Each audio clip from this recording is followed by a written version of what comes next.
अब हम बात करते हैं एक इम्पॉर्टेंट ऑर्गेनेली की that is only present in the plants, algal cells और फंड्स। इस ऑर्गेनेली का नाम है प्लास्टिड।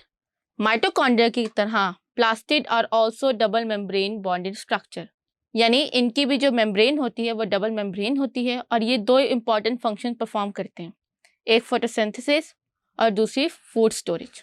अगर हम क्लासिफिकेशन ऑफ प्लास्टिड की बात करें तो आपको यहाँ नजर आ रहा होगा कि सारे प्लास्टिड क्रिएट होते हैं from the basic that is known as proplastid. Proplastid is created in the meristem.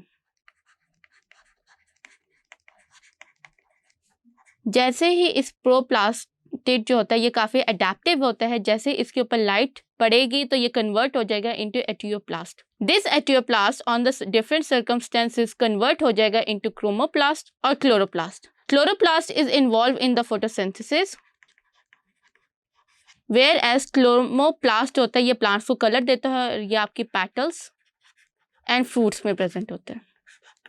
फिर अगर इस प्रोटोप्लास्टिड को लाइट नहीं मिलेगी तो ये कन्वर्ट हो जाएगा into leucoplast. Leucoplast upon dependency या अपॉन डिजायर कन्वर्ट हो जाता है इनटू 3 डिफरेंट स्टोरेज यूनिट, और ये तीनों डिफरेंट स्टोरेज यूनिट डिपेंडेंट होते हैं on the type of molecules they store.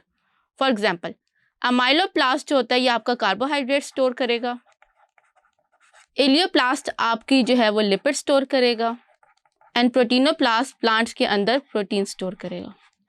ये मोस्टली आपके जो होता है वो स्टेम, रूट्स और फ्रूट्स के अंदर प्रेजेंट होते हैं।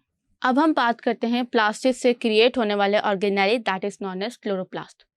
Chloroplast it is the site for the photosynthesis, यानी प्लांट्स के अंदर जितने भी फोटोसिंथेसिस का रिएक्शन हो रहा होता है वो क्लोरोप्लास्ट कर रहे होते हैं। और ये ऑर्गेनेली इतना इंपॉर्टेंट है कि अगर हम इसे ह्यूमन के अंदर डाल दें तो ह्यूमन भी फोटोसिंथेसिस का रिएक्शन परफॉर्म करना स्टार्ट करते हैं। इसके सारे जो light dependent and light independent reaction है ये सारा कुछ जो होता है ये क्लोरोप्लास्ट में हो रहा होता है। सो दैट्स वाई अगर हम क्लोरोप्लास्ट के स्ट्रक्चर को देखें तो again like mitochondria chloroplast is also double membrane bonded. इसके इंटरनल रीजन्स में आपको 2 डिफरेंट स्ट्रक्चर नजर आ रहे होंगे।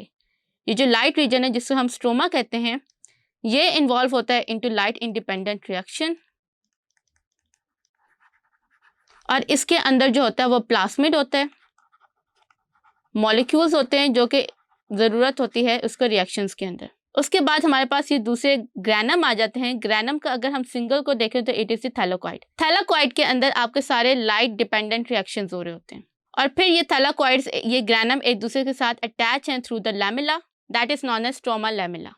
Thank you.